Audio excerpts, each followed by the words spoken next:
हे सिंधू, मी तुझ्यावर प्रसन्न झालोय. मी तुला सर्वांपासून अभय देत आहे. हे अमृत पात्र घे. हे अमृत प्राशन कर. हे अमृत तुझ्या जो कंठातून बाजूला करील त्याच्यातून तुझा मृत्यू होईल. जा जा, तुझे कल्याण असो. जा जा, तुझे कल्याण असो.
मी माझ्या कंठातून कोणाला हे बाजूला करू देणार नाही.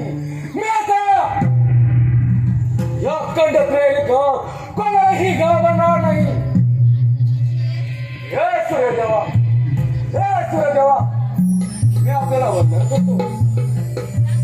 अरे हो, आता गप्प बसून चालत नाही. आई वडिलांच्या परवानगीने पहिल्यांदा मृत्यू ताब्यात घेतो, नंतर देवाची राज्य. हो, असंच करावं लागेल.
आपले स्वागत असो.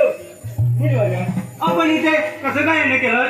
नारायण नारायण ब्रह्मदेव, आम्ही स्वर्गात फिरत असताना आपलं दर्शन झालं. हा सिद्ध हेतू नारायण नारायण. मुनिवर्य, आमचं दर्शन हा एवढाच हेतू का आणखी काहीतरी असणार? आपण तिथे लोकात फिरत असताना काही वेगळं दिसलं की देवांची भेट याविषयी वाटणारच. नारायण नारायण. ब्रह्मदेव, आपण निर्माण केलेल्या सृष्टीचं काय बरं वर्णन करावं. सूर्याच्या कृपाशाने निर्माण झालेला व सागराने वाढवलेला गर्भ तो सिंधू दैत्य सर्व त्रिकोण जिंकून आता स्वर्ग ताब्यात हे निघालाय. तेव्हा स्वर्गातील देवांचं कसं काय होणार? नारायण नारायण. ते आता घडलंय आणि यापुढे जे घडणार आहे त्याचा परिणाम आम्हा सर्वांना भोगावा लागणार. नारायण नारायण.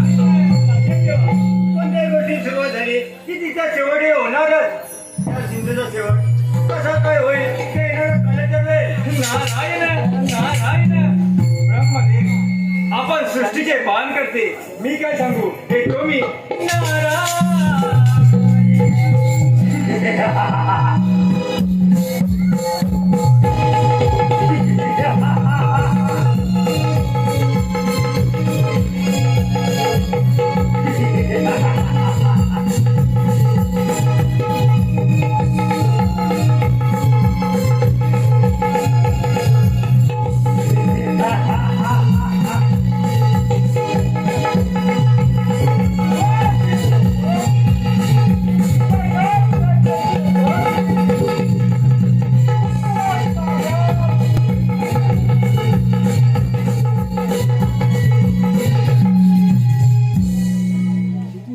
आई वडिलांच्या आशीर्वादाने मी तिला ताब्यात घेतला. आता तर गव्हाची राज्य पहिल्या राज्य कोणाचं? तथोर्थ देवराज इंद्र, नंतर तो गौरी विष्णू. या दोघांची राज्य ताब्यात आली तर हे संपूर्ण त्रैलोक्य माझे. हो, हे त्रैलोक्य माझे. देवराज इंद्र, देवेंद्र, सौभद्र,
मला सूर्य सिद्ध म्हणतात.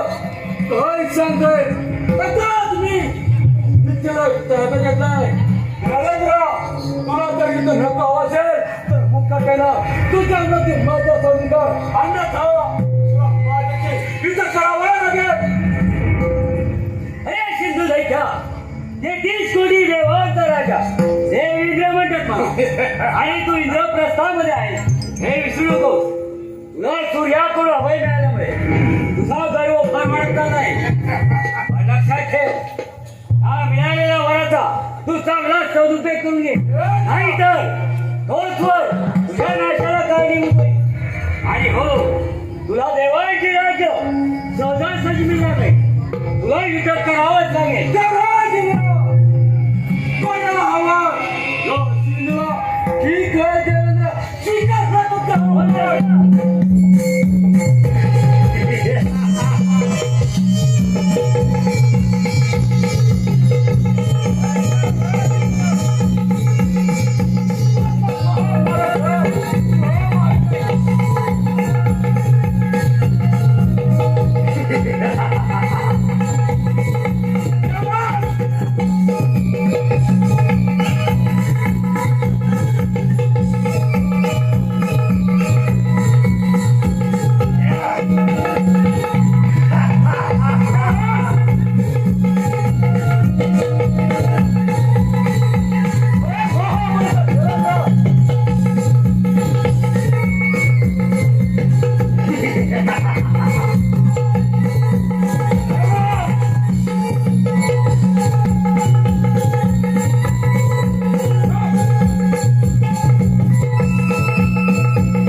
त्याच्या अमरावती माझ्या ताब्यात आता तो कपटी विष्णू कपटी विष्णू अरे विष्णू आता केला सिंधू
स्वर्गातील घडामोडीची काही कल्पना आहे की नाही? म्हणजे इंद्रदेव स्वर्गात काही वेगळा तर घडलं नाही ना? विष्णू देवा तो सूर्यपुत्र सिंधू दैत्य याने माझ्या अमरावतीत स्वारी केली आणि मला युद्धात पराभूत करून तो माझ्या राज्यामध्ये गाण मांडून बसला आहे. तेव्हा आमची राज्य आम्हाला परत कशी काय मिळणार? इंद्रदेव तुम्ही घाबरू नका. आपण सर्वांनी अमरावतीत स्वारी करूया. ठीक आहे.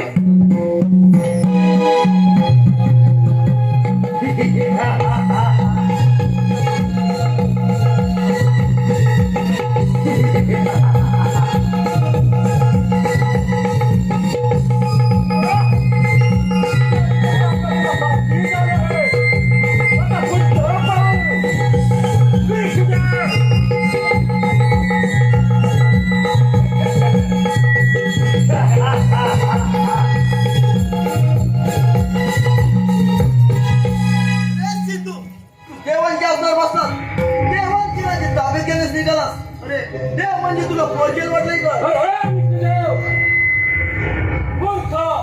मी तुझ्या स्वारी करणार होतो पण तूच माझ्या समोरलास काय सांगत मी देवेंद्राचं राज्य स्थापित केले. तुला जर इथं नका असेल तर मुकाट्यानं जेवणासारखी अवस्था करू नको. राज्य स्थापित कर. सिंधू दैत्या वाद फळे मारतो. आमची राज्य स्थापित करणार अरे विष्णुदेव मला पुण्या करून भय मिळालेला आहे. मी अमर आहे. उगाच या विषयाची कळच होऊ नको. मुकाट्या राजा स्वाधीन कर. सिंधू दैत्या होतो तयार. काय म्हणे या सिंधूला हवा. ठीक आहे विष्णू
विष्णुदेव, इंद्रदेव, तुमची दोघांची राज्य माझ्या ताब्यात आले आहे. तुम्ही दोघांनी माझ्या गंडकीने जाऊन माझ्या बांधी वाहत राहायचं.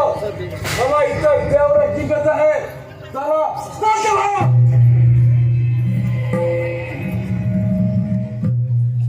या दोघांची राज्य ताब्यात आली. परंतु इथं पण थांबून चालला नाही. इथं देवनाची गोड त्यांची सुद्धा राजा ताब्यात घेतो. नंतर या त्रैलोक्याचा राजा त्यानंतर सावधान.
कोण आहेस तू?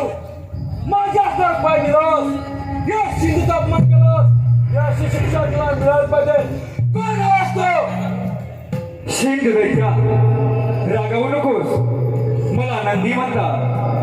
मी कामधेनू सुरभीचा मुलगा आणि देवी पार्वती व शंकराचे वाहन त्यांचा जो पुत्र महिरेश याच्या आज्ञेवरून देवाला तुझ्या बंदीपासून सोडवावे हे सांगण्यात मी आलोय. तेव्हा तू देवाला मुकाट्याने सोडून दे.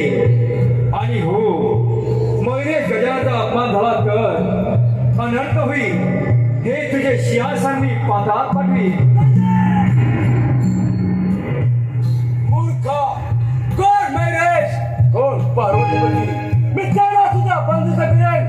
नंदी, तू आल्या पावली परत जा, नाहीतर तुला माझ्याशी म्हणण्याचं घ्यावं लागेल. सिंध दैत्या, चल माझ्याबरोबर युद्ध कर. एवढी गमन ठीक आहे नंदी.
शिंद दैत्या मी जातो पण पुढे येणाऱ्या प्रसंगाला तुला सामोरे लागेल येतो मी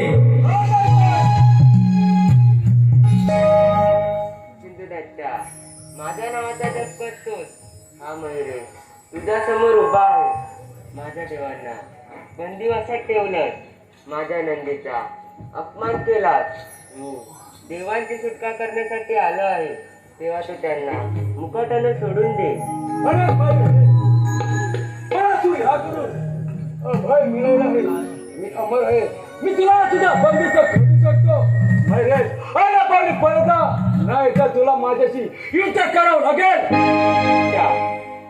काय काय म्हणे या सिंधू आवाज ठीक आहे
असल्यामुळे तुझा आत्मा या पृथ्वी तलावर भटकत राहील. म्हणून मी यमराजांना विनंती करतो की त्याने तुझा आत्मा घेऊन जा. रसिको, या पृथ्वी तलावर देवांना त्रास देण्यासाठी अनेक राक्षस जन्माला आले. देवांबरोबर युद्ध झाली, पण शेवटी देवांचा विजय झाला. ह्या सिंधू दैत्याचा नाश मयुरेश गजानने केला, पण त्याचे अस्तित्व या जगातून कायमचे निघून जावे यासाठी गजाननाने यमराजांना त्याचा आत्मा घेऊन जाण्यास विनंती केली आहे. आता यमराजांची स्वारी इकडेच येत आहे. यमराजांची स्वारी इकडेच येत आहे.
तुम्हाला प्रणाम होतो.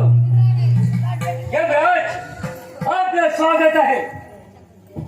यमराज, गजाननाने सिंधू दैत्याचा वध केला आहे, परंतु त्याचा आत्मा अमर असल्यामुळे आपण त्याला यम सदनी घेऊन जावे अशी विनंती आहे. ठीक आहे. सिंधू दैत्य, तुला सूर्याने वर दिला, त्या वराचा तू चांगला उपयोग केला नाहीस. सिंधू दैत्य, स्वर्गावर सत्ता मिळवण्यासाठी प्रयत्न केला, पण काही उपयोग झाला नाही. सिंधू दैत्य, अरे स्वर्ग हा देवांचा आहे. तो देवाला त्रास देतो, त्याचा सर्वनाश होतो. सिंधू दैत्य, तुझा खेळ संपला.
पहा